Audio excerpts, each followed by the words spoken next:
So Len, your work is quite extensive, as I just mentioned, and covers so many, interesting and unconventional areas. And I know we're only going to be able to cover so much of it today. So maybe a good place to start with you would be by diving into the world of dreams. And perhaps maybe you can first fill us in on how our current culture is misperceiving dreams and misleading us from the potential wisdom and intuition that can come with our dreams. That's a good setup. Well, currently, we're quite fascinated with dreams. I don't think this is new. I think it's an ancient fascination. However, most people view their dreams as entertainment.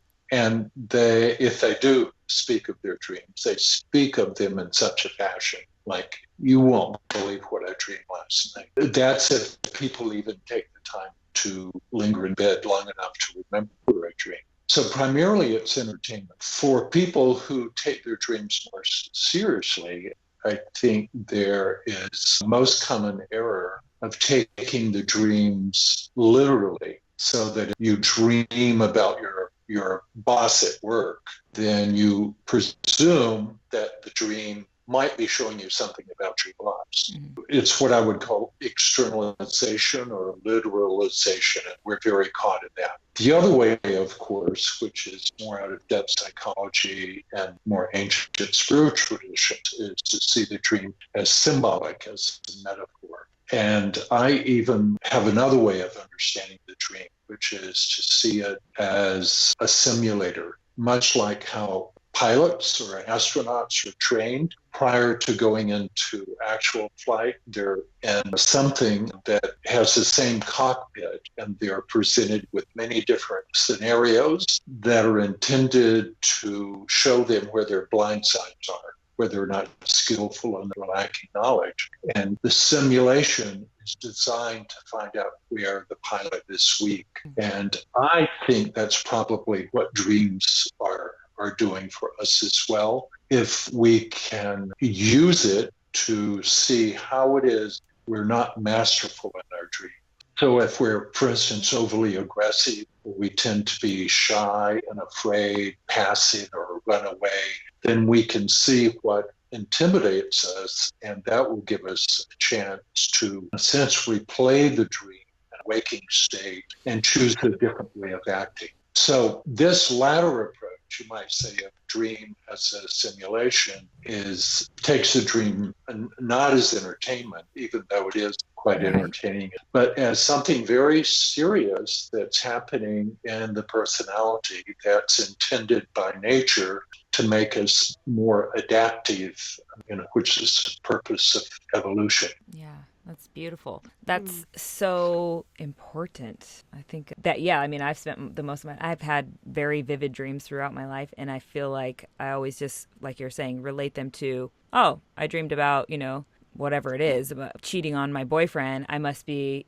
uninterested in him anymore. Or I don't know whatever the things are. I never looked too deep into it, but having, looked at some of your work and listened to a lot of what you've had to say previously, I'm really interested to dive deeper into what's really going on in my head and pulling that stuff out. Yeah. Well, this is a huge area, I think, of misunderstanding when it comes to dreams, when it has to do with sexual attraction in dreams. We generally consider in the culture at large that it's wish fulfillment. This comes out of Sigmund Freud's idea of why we have dreams. It's to release tension from the day that could not be acted out. And so that has to do primarily with sexual desire and anger. So Freud saw that was the purpose of dreaming, is essentially to let off steam. But there are a lot of problems with this theory, and most people, particularly in the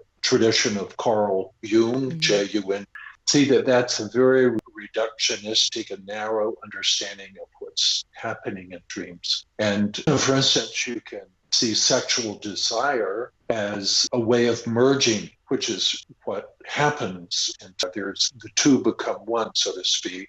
And one way to understand sexual desire and dream is that we're attempting to merge with some needed quality in another person. Yeah. So this think explains why we can dream of celebrities or people we don't even know. And there can be such a component. And I kind of merging with something essential in that person's personality that would be good for us. Yeah. So someone very shy, let's say a woman drawn might dream of Tom Cruise, you see, who's very going, in a sense, has the archetype of the hero. That's a quality that would ground such a person out, the dreamer. You see, if they could bring more of that Tom Cruise capacity into their own personality, they would be much more equipped to face life. So when I'm going into a dream that's, for instance, I had this really moving dream that has stuck with me,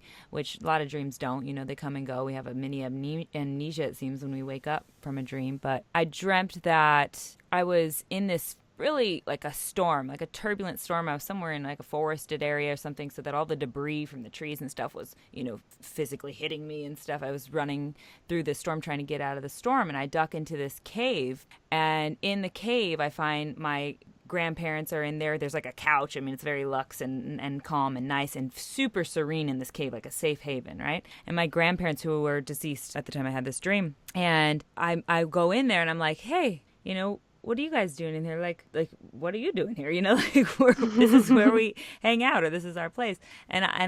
So I thought to myself, oh, and I knew in my dream, okay, well, my grandparents are deceased, so I know that I'm somewhere not on Earth, anymore. And even though I'm having this really earthly experience, but it comes to me, okay, I'm having this experience. I'm with my grandparents. I'm hanging out with them for a minute. And it's very peaceful. Like I said, like the serenity came over me from the storm I had just come out of. And so then I go, I sit there with them for a minute, conversating or whatever it is. And then I have the idea, like, I got to go check out where I'm at if this isn't where I thought I was. This isn't my normal reality. And I walk outside of the cave. And as I walk out, I notice the storm is calm. So I walk above. It's kind of like I'm looking into a mountain sliced in half. I can see the cave there. I can see the forest there. And I walk up on top of this mountain, and there's like a beautiful scenic lake.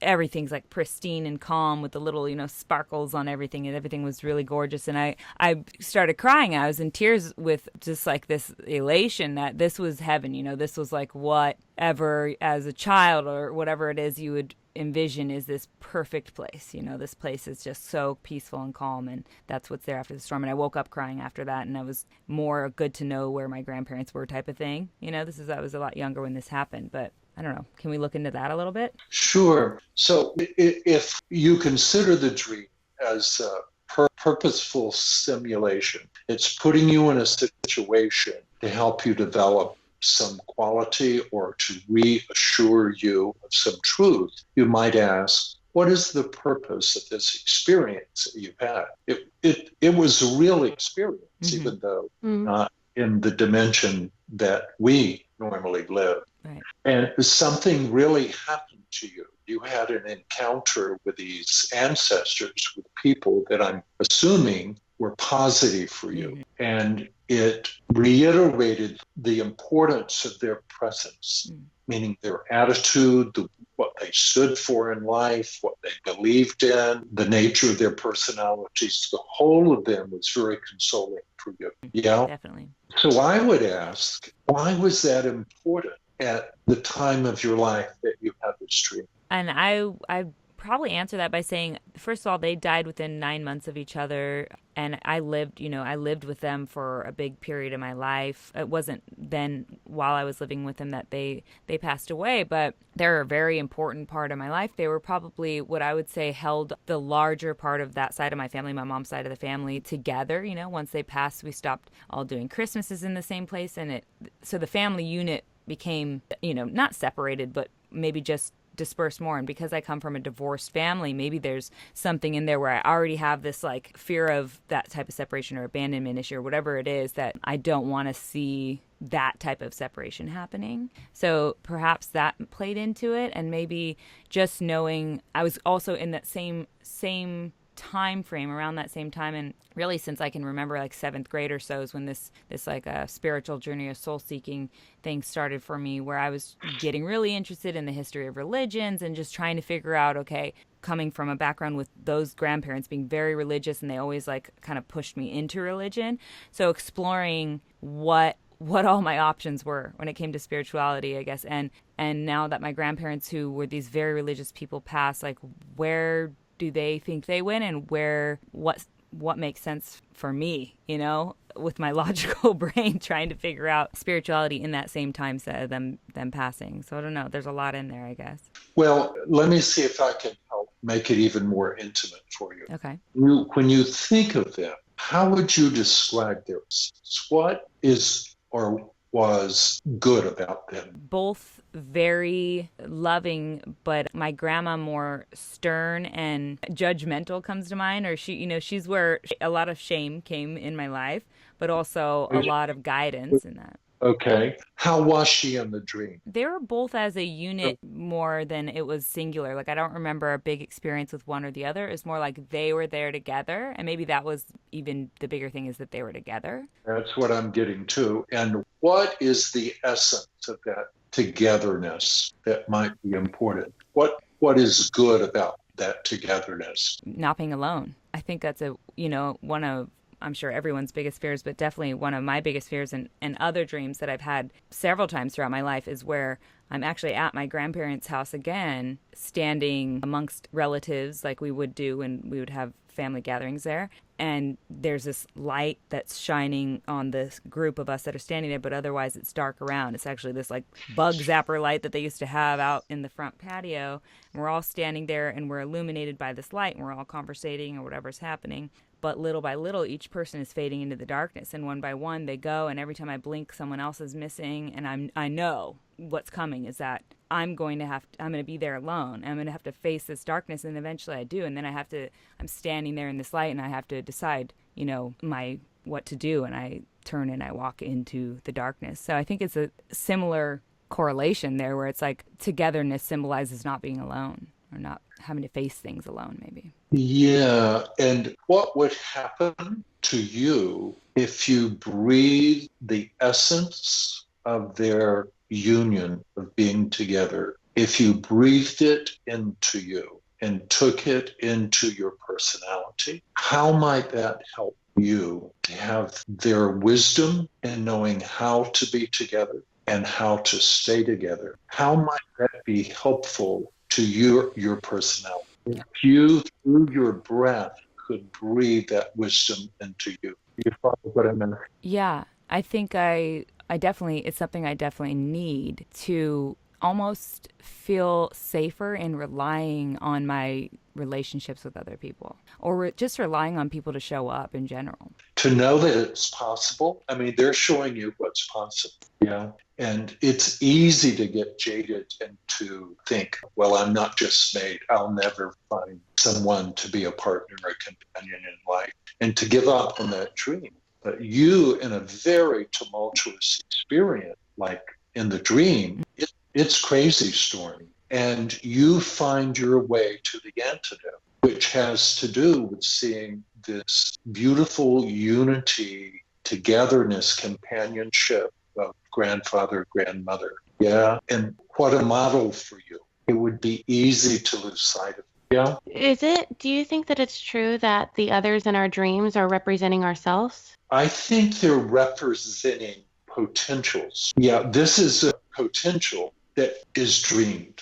The possibility of union, of companionship that endures. Yeah. And it would be easy to lose sight of that. Yeah. So I think what you're asking also is, when you dream of someone, is it about them or is it about you? Right. Yeah. So it's interesting we're interviewing you right now, because I have a plant medicine ceremony Saturday. So I'm abstaining from any other sort of medicine. I usually use, to fall asleep, plant medicine as well. So, when you abstain from that, your dreams kind of go crazy. So it's interesting that we're doing this interview now, but most of my dreams, when I do have them, sorry.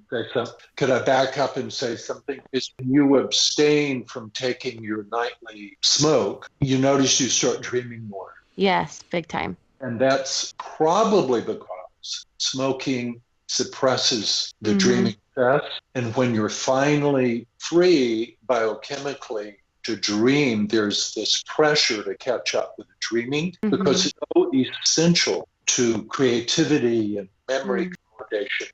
Yeah, I think I'm going to try to not use it anymore. And I do use my dreams as tools, but it's interesting when I do dream, it's often about others trying to hurt me. And I was wondering if that's because they're representing me and I'm maybe hurting myself. And like I often dream with all boyfriends I've ever had that they're cheating on me. And my current partner, when I had told him that once, he said, well, maybe you're cheating yourself. Like, maybe everyone in my dream is just representing me. Well, yes, but I would want to let's say this is a flight simulation. Okay, so you want to get the details. One of the guiding principles I use is stay with the image. So let's stay with the image of one of these dreams and ask the boyfriend, why are you cheating on me? What's the reason? Yeah, I actually have a story to publish about this.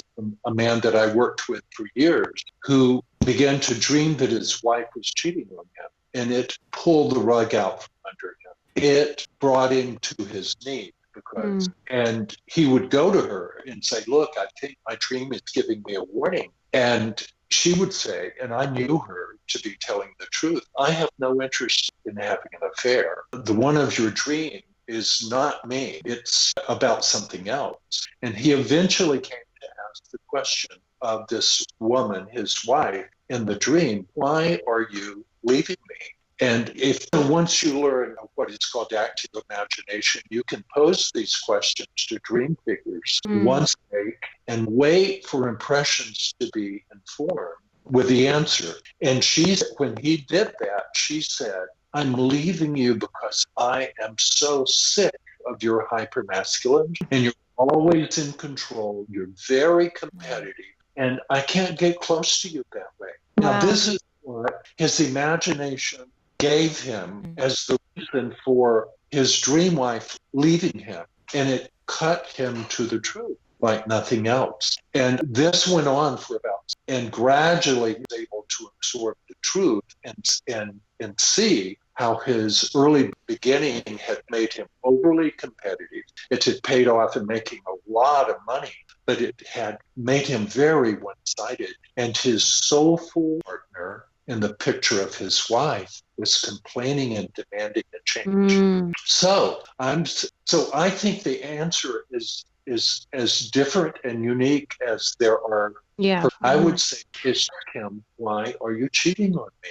And let him talk to you about how you are that makes him want to cheat on you. So in the dream, ask, why are you cheating on me? Yeah. Well, if you're lucky enough to lucid dream and do that, but probably you're not going to be able to. But you can do it once you're awake. You can do it. Yeah. I dream while I meditate often. Oh, there you go. But another way to do it is on your laptop. And you pose the questions in lowercase. Why are you cheating on me?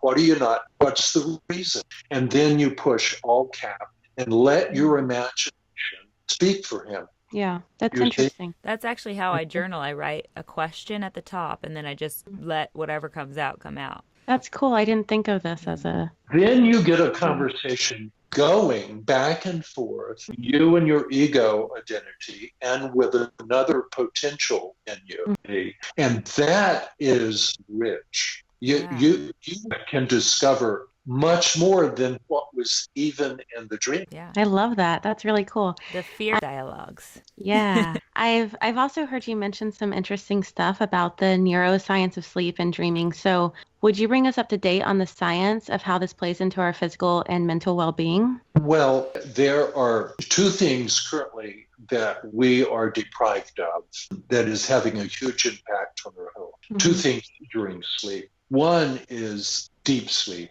which happens generally in the first 4 hours of the night. I don't get much of it. Yeah, deep sleep is sometimes it's called slow wave because your brain waves are actually at their slowest. And it's the most restorative time. It's when immune functions come on strong. It's when the brain is cleared of toxicity. For instance, during the deepest phase of sleep, the spinal fluids actually come up and wash the brain in between the neurons and help remove an enzyme that, if not removed, turns into plaque, which is associated with Alzheimer's disease. Wow. So it's very important that we sleep, immune function, and for brain health as well. Now, in the second half of the night, if you're getting 8 hours of sleep, so the last 4 hours is when we usually start dreaming. And most people are, if they're getting a full night's sleep, are dreaming about a total of 2 hours every night, whether or not you remember your dream, unless they're being suppressed by alcohol. To some extent, marijuana can suppress REM, the rapid eye movement period. Yeah. And if we don't dream, we know, for instance, in learning a language, that if you don't dream enough, you will not learn that language as quickly as someone else who is dreaming. Yeah. So dreaming makes us smarter. It gives us greater creativity to solve problems the next day, and it helps us retain information that we've learned the previous day. I love this info. Yeah. It also helps regulate anxiety and depression. That's huge. I struggle with both. Yeah, So We're currently very dream deprived in our culture because most people are sleeping, well, about 6.5 hours. 6.5 within 8. And so they're cutting off an hour and a half of dream time compared to, let's say, 70, 80, 90 years ago when we were sleeping an hour and a half more.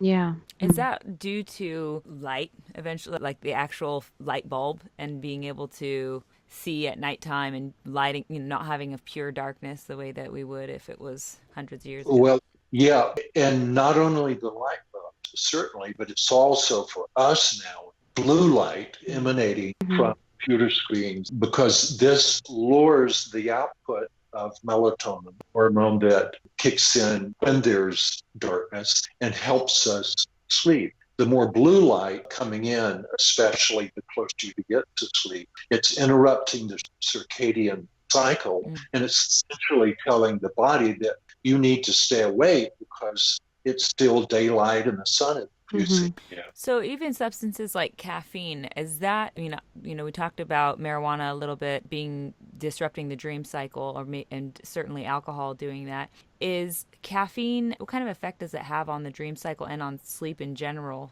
I mean, obviously, it's not easy to sleep while you're on it. But. Yeah, a huge disruptor. And the rule of thumb, I mean, I love coffee and black tea and green tea. Me too. But yeah, you need about 7 hours to clear it out of your system. That's what I do. Yeah. I don't have it after noon. Yeah, if let's say at 3 you're doing more caffeine just so that you finish your day, well, you're setting yourself up for issue. And is there like a storing of that dream energy when you're drinking alcohol on a daily basis or using marijuana or some other thing to fall asleep? Do you, because Jade always, I've heard from other people as well, and Jade talks about how you have this, like, all these vivid dreams that come up that she might not have had these vivid dreams before she was smoking, before she had a time while she was smoking, but now that she's off of it for a stint of time, they all come full force. Yeah. It's actually called dream rebound. And when this happens the most is when people have had alcoholism and they finally stop drinking, and unless they're medicated, they get something called DTs or delirium. They actually begin to hallucinate. Wow. And people used to think, oh, that's just a result of a withdrawal. But what it appears to be is that it's the necessity to catch up on the dreaming, and it's so strong that people are even dreaming while awake. Yeah. But they call it, like, your subconscious is like, deal with all this. I've been suppressed. Yeah. I have, like I mentioned, I have dreams while I meditate, and there's a recurring dream I've been having for half my life now during meditation, not sleep, where there's a really peaceful river with some really smooth, large stones that I can walk across to the other side. I'm always barefoot and in a really pretty white lace dress. The stones are really cold, and I step on them, and sometimes it's graceful, and sometimes I slip into the water and hurt myself but get back up. Well, when I get to the other side, it's just so beautiful. And there's a lion, like a very majestic lion, beautiful mane, sitting over there. And I go sit and cuddle with him and sleep on him, and I'm safe. And there was no danger on the other side, but there's this place of like, oh, this is where I belong. This lion is my master, my keeper, my protector. I don't know. And I've always associated it with maybe this is the Lord, maybe this is God, my version of God. But what's Yeah. interesting, I've had this my entire life, whether I'm singing, meditating, trying whatever meditative state I get into, this vision comes, and it's been really helpful in dark times when it comes. But my kind of weird question here is that my son, who's 3, has a lot of nightmares, and I think he has a little bit of anxiety possibly, but he has a lot of nightmares, and his nightmares always involve lions. I'm trying to get him, and he's Uh-huh. never he's never seen a scary lion on TV. He's never been around lions, but he has dreams that lions are trying to get him, and either me and his dad are not home to protect him, or he's only safe if he gets his head on our chest. But there's always like a lion trying to get him, and I thought it was interesting that Could you say that again? He's only safe when? either we're not home and so he's not protected and he ends up getting attacked by the lions, or he's safe because he gets his head on our chest, is what he says. On your chest. Or his dad's, yeah. Yeah. Well, so a lion has great potential. Yeah. As you have found out in your spontaneous meditation, you're safe because of its capacity to protect. After all, it is known as king of the jungle. Yeah. So it's big, it's ferocious, it's courageous. And those qualities, when we are aligned with them within our personality, give us the feeling of safety. One thing you can do, remember I talked about how you can have a dialogue after the dream? Yeah. So a good thing to do, especially with children, is to say, do you know, it's possible to make friends with this, but let's talk about how you do this. First of all, you have to become very calm. One way to get calm is to breathe calmly. Take a nice breath, makes you fill up, and then just slowly let it go. And you coach him on how to breathe, which you may have already done. And then you could ask him to turn around now that he's out of the dream and speak to the lion. And what would he want to say to the lion? I love this. Yeah. Now you're getting a conversation going. And then you go from there. What do you think he might say? Probably he would tell him to go away or to not eat him, because he's only 3. So I'm guessing that would maybe. Okay. And you could say to your son, and what does that lion say to you back? What does he want to say to you? Do you see? Yeah. I love that. That's a great practice for a toddler. A little living journal. Okay. Yeah. This is imaginal dialogue. Yeah. So already, if you're getting him to talk with the thing that he most fears, something has happened. There's a change. Yeah. And you can educate him. So you can talk with that lion. You can ask him for what you would like for him to do. And he may not go away. You're assuming that he's trying to kill you. But what if he's trying to catch up with you to help you? Yeah. I haven't shared with him my vision either, so maybe that would help. Wow. Yeah. We often assume in dreams, children and adults, that the thing that is chasing us means to harm us. But it very often, especially if it's a potential that we're unacquainted with, that our personality isn't big enough yet to handle, we assume that it's meaning us harm. But some of my biggest dreams have been realizing that what I thought was trying to hurt me was trying to help. Do you think that That's dreams so cool. in sequential order start out, I don't know if there's anything to this, I'm just throwing this out there, but do they perhaps start out more calm at first, and then as you don't address whatever the situation is or whatever the issue is that you needed, that is subconsciously yourself trying to tell you need to address it, they grow stronger and stronger and into nightmares? I would say yes to that, but they can start out really frightening as well, and then gradually come down as you integrate it. For instance, I remember many, many years ago waking up from a dream that was nightmarish for me. In the dream, I was in my bed asleep and in my bedroom, and I hear the window open. And while in the dream, I look over and see this African bushman dressed in loincloth and a spear come in, crawl in through the window. And of course, I'm as frightened as can be. I just happen to have a shotgun that I had in childhood with me in bed. Shoot the man, and he falls to the floor. Oh, God. But another one crawls in right after him, and I shoot him. But a third one crawls in, dressed the same way, with a spear from the primal jungle bushland of Africa. I shoot him, and a fourth one comes. And that's when I wake up in a panic, and I say to myself, there will be no end to them. Now, what did that dream mean? Of course, it was an early sign of a lost masculinity. A masculinity wasn't allowed to develop and made that trusted primal instincts that could defend himself if needed. I grew up to be a very good fundamentalist Sunday school boy that was obedient and tried to win love by being well behaved. But in the process, I didn't develop this needed masculinity. And this was still true at age 40 when I had that dream.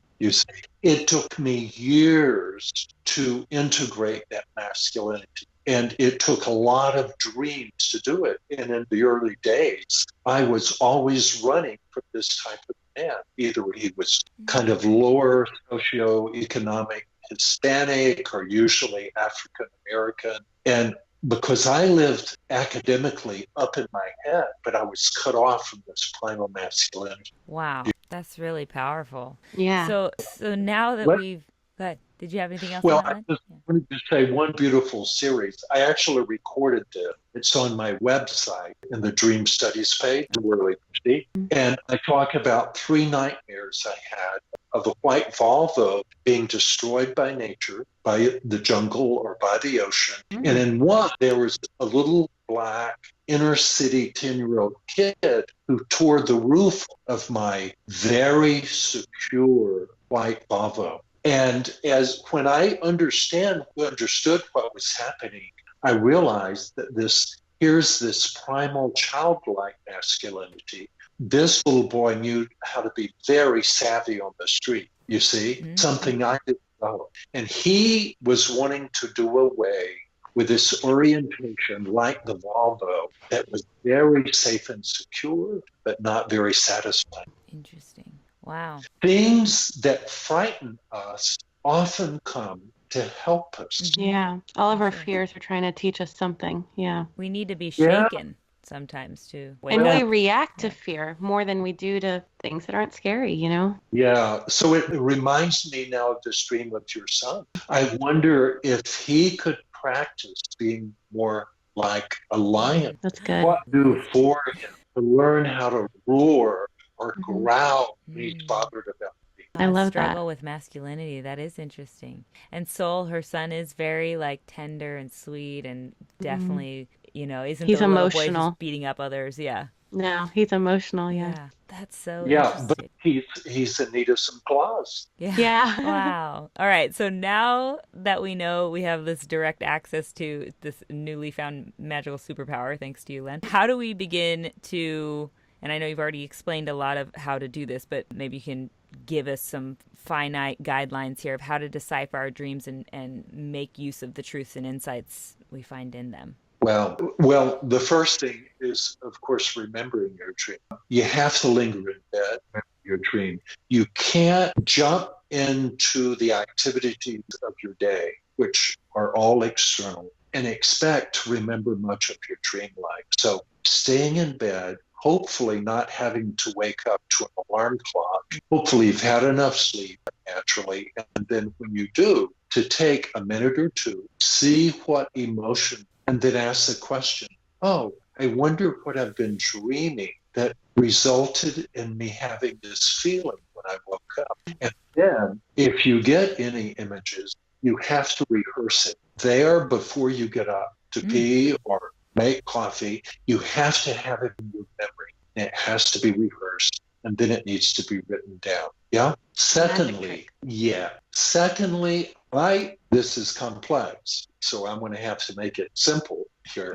I would say the most helpful model for me is to consider the dream as like a flight simulator. And I would ask, why was I put in this situation? What is there for me to learn? Yeah. Yeah, definitely.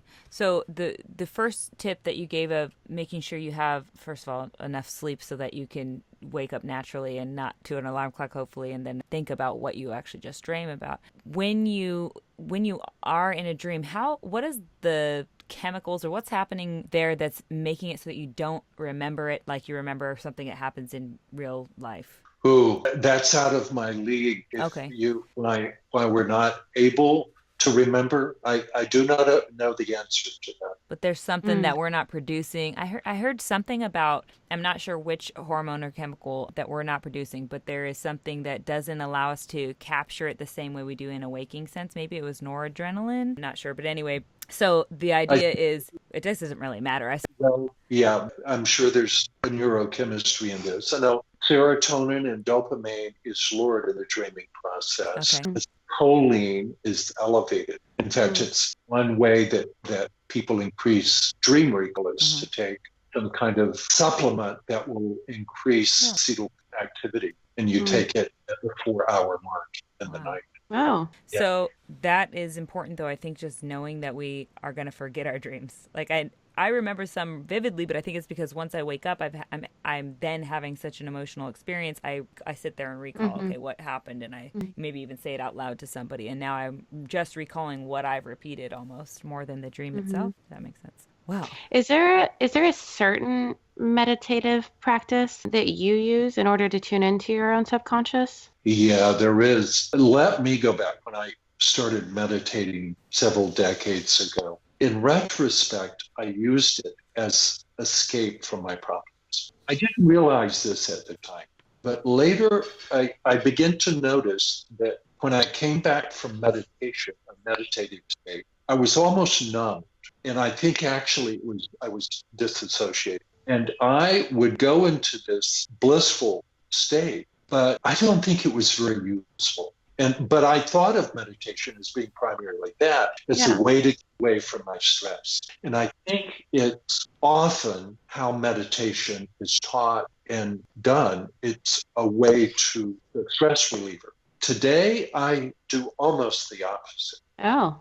When I start meditation, I first start with a calming breath, but only so that my mind is clearer to observe how I'm feeling in my body. And I want to see if I feel tension anywhere. And then I want to understand, what is this tension about in my body? What emotion is it related to? Yeah. So if there's anxiety, if I'm anxious about something, I want to know what the danger, what thinks or trying to alert me to. Yeah. If I feel heavy, tired, and it's like depressiveness, I want to know what are the situations of my life that are depressing, that are in need of attention. Yeah. If I feel ashamed, I want to know what is it that I have done that I need to be sobered about and maybe even make an apology to. How is it that I've not been true to myself? You see, that's the purpose of shame. We usually think of it in our culture as the foundation of low self-esteem. But in terms of evolution, we've evolved the capacity to shame so that it keeps us humble and in relationship with others. It stops us from being exploited, you see. Each of these difficult emotions, for instance, like anger, serves the purpose of helping us be adaptive. Anger alerts us to some unfairness. Yeah? So I go into a meditation and I find that I'm irritable. I want to listen in and ask, okay, I'm angry about an unfair situation. you see. And I to use that anger to help me listen and to see, oh, Len, you need to advocate for yourself better here. You need to go back and speak up about this situation where you allowed yourself to be taken advantage of.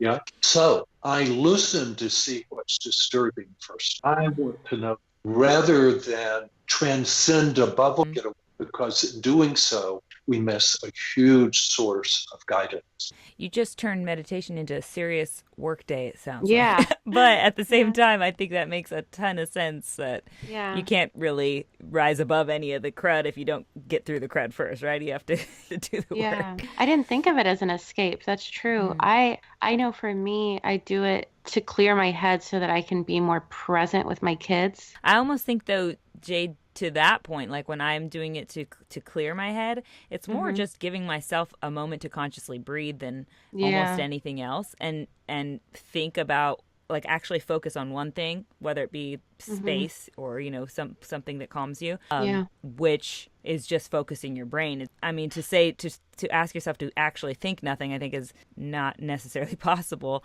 but so that you're not scattered on thinking a million different things and worried about, you know, are the dishes done, and is your husband taken care of, and where are your kids at, and what's the, you know, on the docket for work today, and instead of just saying, okay, focus on one thing for a moment and take a few deep breaths, and that's the space you're getting. It's interesting how many different directions meditation can go. I attend Boulder Psychic Institute, and through meditation, they've taught us to look at our chakras, to go into past lives and see how we passed away. They've taught us to, you know, do so many things, healing things with our parents, even though, of course, we're not present. So many different things. And it's so interesting to me how strong of a tool it is, depending on how you use it. But I hadn't thought of it as a means of escape, but that is interesting. Or of simply missing instinctual wisdom. If one goes into a meditative calm while ignoring tension in the body, one may be missing out on their internal system that's warning about, let's say, the danger of continuing to work on a deadline at work that is impossible to meet unless you ask more people to help you. You know, it's so funny. I'm making a connection now that whenever I get a massage, that 90 minutes or whatever time I'm laying there is when some of my most, like, extraordinary ideas come up. You know, some of the things that I connect the dots on, that's when it's happening. And I'm wondering too, I always attributed that to, you're kind of in a meditative state, you're calmed down, you're kind of like, you know, slowed down and calm enough to see and hear your thoughts and to go through some of that stuff that you have been putting aside. But also maybe because they're physically, whoever's massaging you is physically triggering parts of your body that are holding tension. It's like a physical reminder almost of, like, why am I holding so much, like, why is that so sore, and why am I holding tension there? And then triggering this conscious thought of, you know, oh, well, that's because I've been, you know, stressed out about this thing and that or the other, and I need to go into that and really think more about that. So you get a useful insight about things when you get a massage. Yeah. Okay, I got to tell you a dream. Okay. Last week, and in the dream, I was walking into a school, and I knew that it would be my task to teach meditation to elementary age school children. And I knew that the challenge is how do I explain this in a way that will be relevant and intriguing to them? And then it came to me, oh, here's how. You tell them, and these are the words, if you get quiet inside, and I mean really quiet inside, and you wait long enough, there is an intelligence deeper and stronger and smarter than you come online inside your mind and begin to solve problems for you. Superpowers. I love that. So, but that's like, you're not going to get there doing a 5, probably not going to get there doing a 5 or 10-minute quick meditation. That's only getting you maybe inside the door. Once you go 15, 20, 30 minutes, that's when this other deeper intelligence which is, I think, is happening on the massage table. That's when this other can begin to come in mind. Yeah, I like Yeah. that. I like that for kids too. Like there's an Yeah. inner Superman in all of us, and the world is the kryptonite we have to sort through. We just listen Yeah. long enough. He's in there. Yeah. He or she. Yeah, it's so interesting. And I'm aware also that you teach a workshop specifically for after doing an ayahuasca ceremony. And since I'm a student of plant medicine myself, I was curious if you could touch on what that workshop involves. I'm also super curious how it relates to dreams, since we're pretty much kind of seems like we're dreaming the entire time, just in a way different way. Yeah, exactly. Well, the reason this is a workshop, a day long, that I did about 3 weeks ago. The reason I did it is because I hear about a lot of journeys. I'm a body worker. I do rolfing, deeper than massage, but still body work. So in this state, at times it's kind of like the priestly confessional. I have a lot of things, but people will tell me about, especially here in Austin, about journeys they've had. Ayahuasca being at the moment a very common.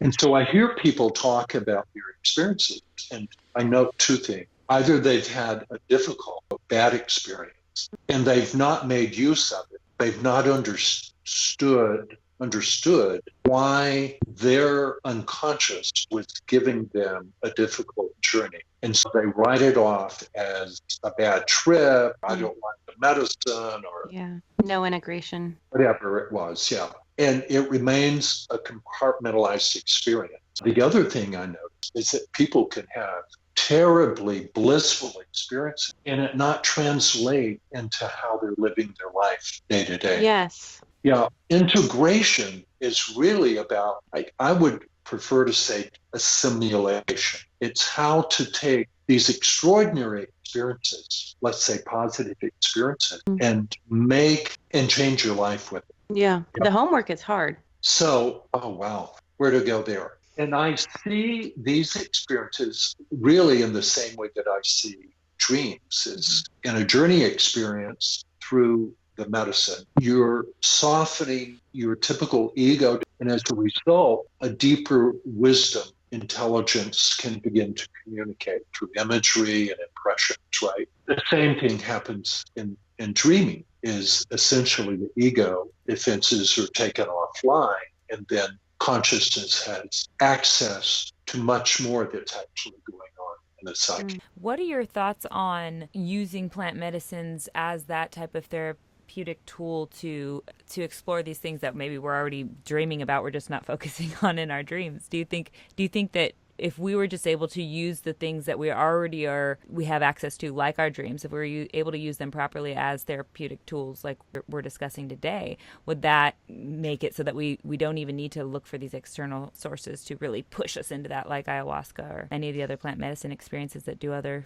things? Yeah. I'm not sure I got your question, but let me give you this answer and see if I did. Okay. I think most of us that do or have used medicines do so because it increases our capacity for feeling fullness, because we live so rapidly and we're so internalized and plugged into something outside of ourselves most of our daytime. We're not oriented to the rich world of our senses, pleasure, just the pleasure of sunshine, wind, and the pleasure of, we're cut off really our erotic nature unless we have a highly sexual moment. But we're lacking feelingfulness, especially the darker feeling that we're often afraid to go into, like grief. So I think medicines enable us to feel things more deeply. You can't run from it either. You're stuck with that. For a amount of time, at least. For me, this weekend is, I think, my 12th ceremony. And for me, in that one night, I feel like I've gone through about a year worth of therapy. I go in with 3 different intentions, and I not only experience in a way that I'll never forget the theme of that intention and what the mother is trying to teach me, but the thing for me that's different than dreams is like you actually get the answer in the journey instead of, later on. But the integration, like you're saying, that's the hard part, because my whole theme can be motherhood, and then the journey tell me I will end up being my son throughout the entire journey. I'm him. I'm feeling all his feelings, and I'm seeing why he wants so much attention at times and what it feels like when I'm too busy, how painful that is for him. And it's not a snap of the fingers after the ceremony. I don't automatically just become this more present mother, but I'm at least conscious. I think more conscious of his feelings and more conscious of whether or not I am being as present as I'd like to be. So it's really hard to just instantly change into what the medicine is showing me I need to gravitate towards, but I'm at least conscious of where I'm at in it, I think. Do you spend time in the days that follow meditating on the journey and re-accessing it by going into those states, of course, in a more subtle way? I do, but I will say I was more serious with it in the beginning. I think that because it's such a sacred medicine, there's no way you can ever take it lightly. You're never like, oh, okay, I'll go do this. And then when it's done, you just forget about it. It's such a sacred medicine. You still feel that nervousness, like, oh my God, should I really be doing this? And what if it's dark? I've had one dark ceremony. And since then, I'm like, what if it goes there again? And then after, I usually write it out and journal it. And then I discuss it with a few people. That way it's more, I guess, in my mind, once you discuss something. Well, let me give you an example. Let's take the dream of the storm and the grandparent. Okay. Are you back? Let's say that happened in a journey. Yeah. Now the question is, how could you set in daily life? Well, if I realize the connection there of me feeling worried about not having that type of soulmate relationship or having abandonment issues, if I can realize that connection, then I can figure out how to integrate it, I suppose.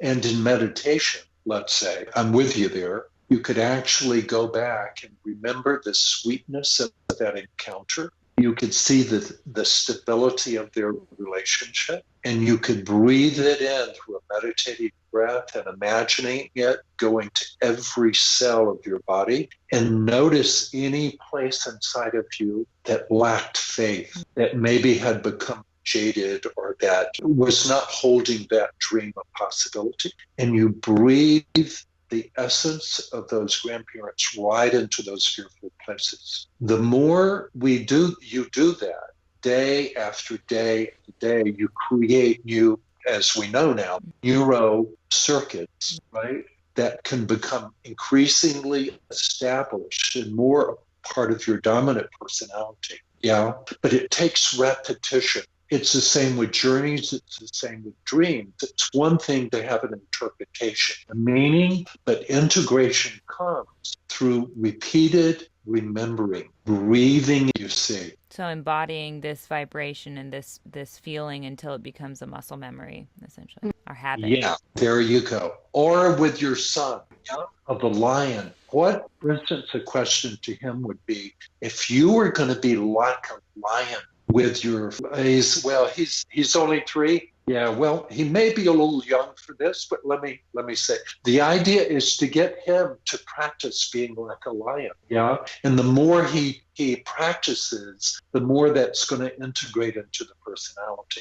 So, my thing with integration is people are leaving these extraordinary experiences. They're leaving them with a shaman, and they spend very little time recalling or living in. And that's where things will change. Wow. Yeah, I want to tell a quick story about that. This guy, my very first ceremony, and I'm glad it was my first ceremony because it stuck with me because of it. But it was like his 40th ceremony. And he said that he went into his journey and Mother Ayahuasca showed him 7 cards. And it was his last 7 ceremonies when she turned him over. And she showed him the 7 cards, and then she slapped him in the face. And she said, don't come back here until you deal with these 7 cards, because he hadn't integrated any of them. And then his journey ended like that. And he didn't have anything else the rest of the night. And I'm glad I heard that story on my first ceremony, because it stuck with me, because I was like, I don't ever want to have that experience. I want to, definitely integrate. But what do you think when we are having those journeys? Do you think that what do you think is going on? Is it like our higher consciousness? Is it just our deepest desires showing their faces? Or like, it feels like truth, but... You're asking, what is it or who? What is this information that we're getting? That. Yeah. Do you know? Well, I really don't, but I know in the psychology that I use, which is Jungian psychology, Carl Mm-hmm. Jung's psychology, it's understood that the self is very complex. But one essential piece of the self is called the ego self. Mm-hmm. It's our ability. It's not necessarily bad. If we're egotistical and too full of ourselves, we get into trouble, right? Mm-hmm. Or terribly ego-less and shameful and humiliated, then we don't have the power to do things. So, but a good, flexible ego can make decisions, can be disciplined, it can concentrate on something and accomplish tasks. Yeah. But this is not the only intelligence. There is another intelligence that's much wiser and bigger. Sometimes that is spelled with a capital S for self, where ego self is spelled with a lowercase. Yeah. Mm-hmm. It seems to me that there is something much larger than the ego self that is orchestrating journey, experiences, and certainly dream. Yeah. And it seems to know more than us, and it seems to have as its purpose to evolve us, to make us more adaptive to the ever-changing world that we live in. And one of the ways that it does this is by bringing us into contact with potentials that we're unfamiliar with, like the lion, you see. And by doing, or it may be by bringing us into contact, like this journeyer with a seventh card, with a side of herself that's not responsible. And so it tells us the truth that's humbling to sober us. Yeah. And we want to externalize it because it's hard to deal with. Yeah. I've just always wondered, like, is everything I'm receiving here completely true? Like, I remember one time in a ceremony years ago, or right before Trump won, I had a journey where he won. And I remember the next day after my ceremony saying, well, now I'm really doubting ayahuasca because there's no way this guy's going to win. And he did win a couple weeks later, and everything that was in the ceremony played out so true. And so then I was like, oh, wow. And there was one time where I went to a past life where I was a child sex slave. And then I saw in another ceremony, my partner was my ancestor on my mom's side, reincarnated as my partner. And basically the medicine was saying that all of our partners are basically our reincarnated ancestors. So whenever I get things like that, I'm always like, do I accept this as true, or is this like a metaphor? So that I just was interested on your take on that. So thank you. Yeah. Well, which one of those? Oh no, not your take on all of that, just on my question that you already answered. Yeah. And I wanted to also maybe bring the lion thing full circle, because as you were talking about it, as answering that last question, I remembered that last time I was in Austin, I was wearing this jacket over to Jade's house, and it had a fur collar. You know, it was cold over there, so I had this big fur collar. And Sol, Jade's son, I came in, and he was like, he's very quiet, and he's very like, he kind of like, sits back and observes. He's an observer. Yeah. And later when I left, Jade texted me, he goes, Sol is obsessed with your jacket. He says it's a lion's jacket, and he wants a jacket like that because he wants to be a lion. And so isn't that funny that we're having this whole conversation, these little things tie together? That's so crazy. It brought a smile to my face that there's something there that needs to be. So much lion talk. Yeah. All right. So we have a question from the Magic Mob that's going to take us in a slightly different direction here from the dream world. Raquel on Instagram asks, what kind of role do you think a person's spirituality or religious beliefs can play in their own personal growth and healing, or in their regression and stagnancy? Oh, boy. Yeah. The quality of religion. Well, I can use myself as an example. When I was a boy, my mother went into the Pentecostal church from a very buttoned-down conservative Baptist church. I was 13, and I was frightened by all that I would see go on. There was speaking in other tongues, dancing in the aisles, and it was frightening. But eventually I had one of those experiences at age 13, and it had a profound effect on me because it required that I learn to let go. And when I did in this ecstatic experience, it ridded me of shyness for several months thereafter. But at the same time, in the years that followed, because it was fundamentalism and rigid, it also induced me the fear of the divine, a rigidity about sexuality, a fear of trusting my own inner voice versus the Bible that someone else wrote. So religion was both good and bad and sad. It gave me great comfort in my early life to feel that there was something bigger than me that I could turn to and pray to. But at the same time, had I continued living in that childlike way, I would have never come to trust the inner voice inside. So I think religion is very mixed. Like any great thing, we have to be very observant about the good and the bad in it. For sure. And I don't know why this came to mind exactly while you're saying that, but because you said you had all those dreams that pointed to you wanting to embody this masculine energy that you felt you hadn't embodied when you were younger, or all the way up till you're 40, I think you said. Do you think that religion in any way, because it has this structured way about it, and because it's a lot of the time fear-based, and it's this thing that we're kind of looking up to and holding over our heads, and God is all-powerful in that, is there maybe an attraction to that whenever you're more embodying a feminine energy that we look for as humans? That just came up while you're talking about it. So I don't understand your question. Is there something to religion that the religion itself is already holding this like more masculine energy that we're attracted to as humans, maybe who are embodying more of the feminine energy at the time that we find it, in your opinion? Well, you're speaking of patriarchal religions? Yes, I'm not saying all religions for sure, but you're talking about the Baptist church, and where you're looking at a male figure, firstly, of course, but even more than that, just the energy that the fear of God, fearing God being this like overbearing lion, like we were talking about before, being this overbearing figure that can punish you and can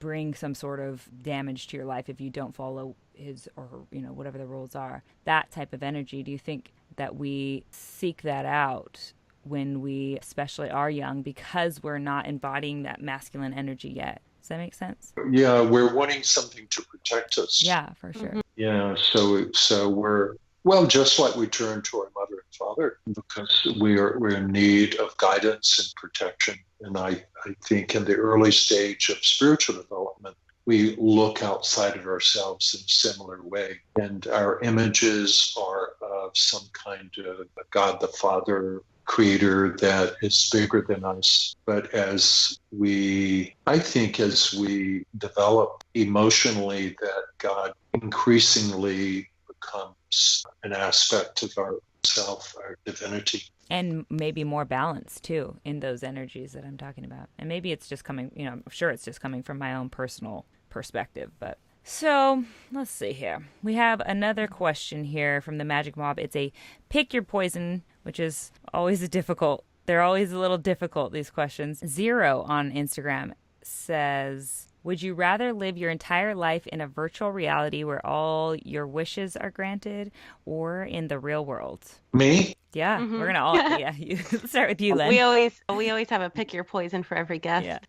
Give me the real world. I think it could be one of the most seductive poisons of ever to have everything you want given to you. Why not a way to develop and mature? Much of my experience of maturity has come through grief and being humiliated and facing limitation and suffering and learning what to do with desires that could not be lived. So I'm through this. I have the same answer as you, but I probably wouldn't have been able to say it as eloquently. I agree as well, but I'm kind of worried. I don't know if worry is the right word. I'm just interested to see where we're going with all the virtual reality video games and the direction that we're creating these experiences, that take us maybe as an escape out of the real world, or maybe it's going to somehow integrate into our lives as well. I'm not sure. But it's going to be interesting, I'm sure. So we like to end every show with a few short questions. The first one is, what advice would you give to your 25-year-old self? Forgive yourself much sooner. Forgive yourself much sooner. I like that. When That's do you feel like you beautiful. did? When did I start forgiving myself? Yeah. That was so gradual. I don't know how to say this. Well, the thing that leads us to forgiveness, I think, is seeing how inexhaustible shame can be and guilt. And that striving for goodness, is that it's striving. And ultimately we have to accept, both sides of our nature, that we need to be forgiven and forgive. The sooner the better. I like that. Yeah. All right. So, if you could have the whole world read one book, which would it be? Oh, I love that. Well, it would be one author. It Okay. would be Alice Miller. Actually, many years ago, after discovering this, a Swiss writer, psychologist, Alice Miller, she wrote For Your Own Good, Drama of the Gifted Child, and about 10 others. She helped me understand and see the innocence of childhood like no other, and help me tell the truth about what I had suffered as a child, and to feel the legitimate pain and grief of it. And it was more grounding than anything I had ever read. And it affected me so deeply. I was already a psychologist at the time, but I had never found the depth of a sense of connection to the child as when I read her work.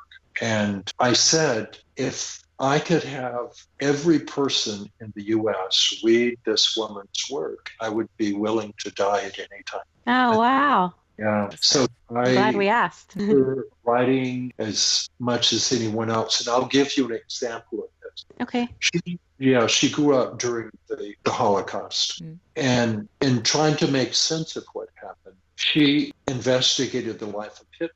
And she did it, she said, as a psychotherapist should, using empathy to answer the question, how could a child born innocent as anyone else become Hitler? And what she uncovered was Hitler's childhood and the forces that shaped him to become what he was. And one of the primary things she uncovered is how much he lacked what she called an enlightened witness, someone who could witness the abuse that he suffered, especially from his cruel father, and help him realize that what was happening to him was not his fault. In lacking that, he had to compartmentalize and hate the parts of himself, especially his vulnerability.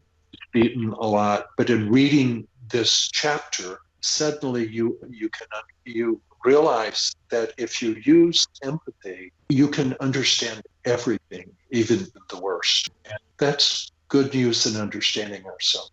Yeah. Yeah. By making the case for the other side, it gives you some sort of That's the next book I'm going to read, I think. I have it on my shelf. Oh, you do? Yeah. I'm excited. Thank you for sharing that, Len. That's a really good answer. Yeah. If you could whisper one phrase to everyone on the planet, what would it be? I heard a story about Thich Nhat Hanh, the great Vietnamese meditation teacher who had to leave Viet during the war. I heard that he did a presentation up at Omega years ago, or somewhere in the Northeast, and the room was filled with hundreds of people, and he eventually came in, walks very slow, an elderly man now. And he sat in front of the room and he simply looked at people, and they looked at him waiting for his words of wisdom. And he evidently waited an excessively long time before he said anything, just looking at people. And then he said, "There's no need to rush." I need to put that on my kitchen stove. I need that on my phone.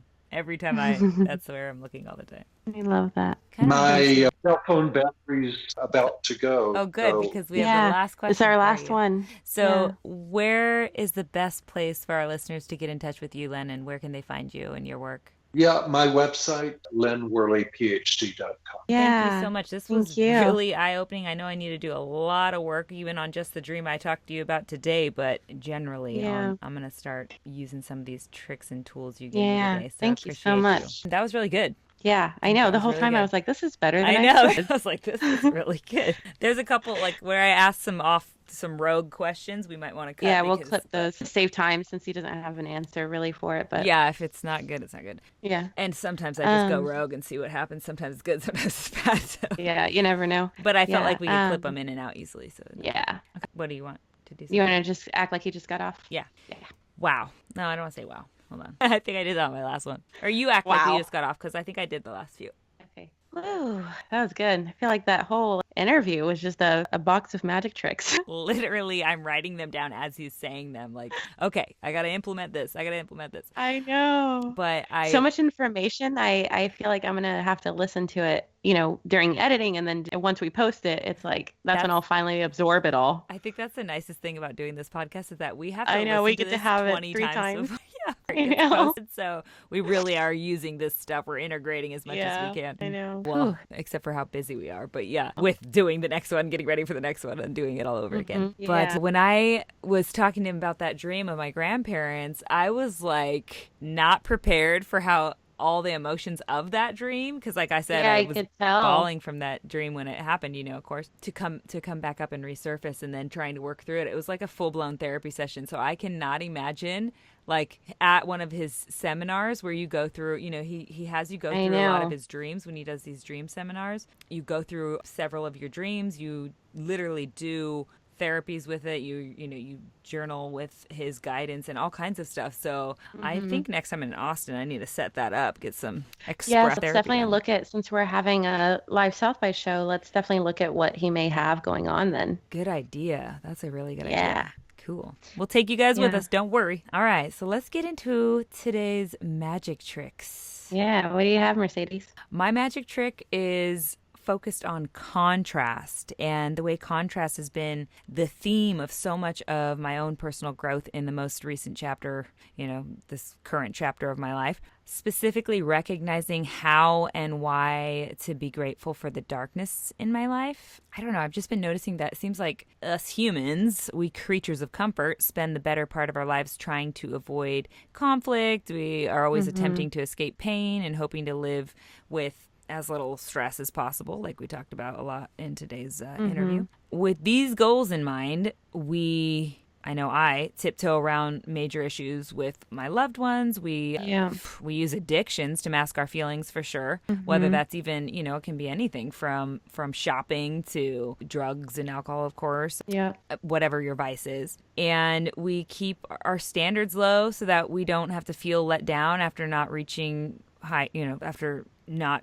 some higher goal that we might have set instead, if that makes sense. So yeah, contrasts, like being I grateful love that. for the darkness. Whenever you have, sorry, go ahead. We train ourselves to be adverse to contrast because of the confrontational nature that comes with it. But the reality is that all of the beauty we ever experience only exists because of the contradictory ugliness that keeps us from taking it for granted. So I guess in short, without this whole yin and yang balance, our most blissful moments would be, mundane at best, and our biggest accomplishments would pale without the challenge or the challenges we'd had to face in order to achieve them. So Like to pick your poison. Yeah, exactly. Like to pick your poison today. So today, instead of expending your energy trying to likely unsuccessfully remove the darkness from your life, my magic trick is to try noticing how you've been able to shine in spite of those darknesses. Notice where the discomfort and pain in your life has propelled you in a positive direction,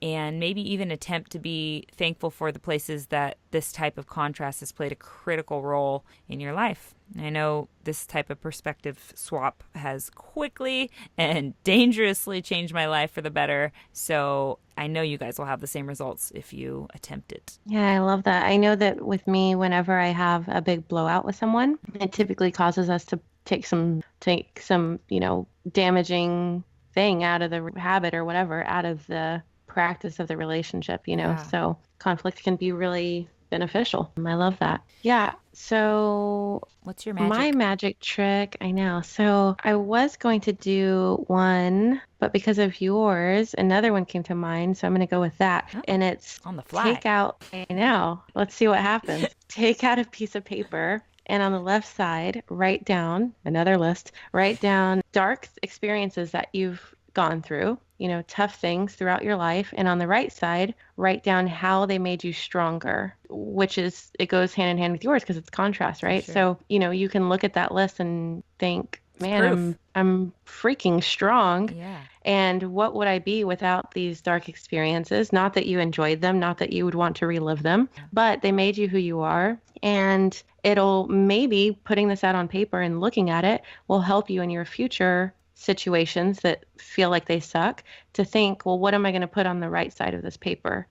So yeah, so I'm gonna go with that as my magic trick instead. I really like the compounding. It wasn't rehearsed or anything, and it just popped in my head. So nothing I've done yet, but I'm gonna do it. I love that. You so kind of yeah. did do that, though. I remember a story you told in a previous episode, I think, about an acupuncture. Well, Made you the do that. acupuncturist, yeah. He didn't have me write anything down on the right side. He just had me write down like my life story chronologically. Yeah, to see how strong and powerful and the proof of what you'd gone through. I didn't know that that's what he was doing. Yeah, but I want y'all to write it down with the intention of on the right side. Yeah, writing down how it made you stronger. That outweighs it, really. Yeah. I love it. Magic. Yeah. All right, you guys. Thanks so much for listening. So yeah, if you liked it, please share this episode with your friends and family. This would mean so much to us. And remember that if you have a question for any of our future guests, you can go to our Instagram page at The Magic Hour to ask any of our guests, find out who we're having on, or to ask us a question. Yeah, we love you guys. Talk to y'all next week. Until then, be a light.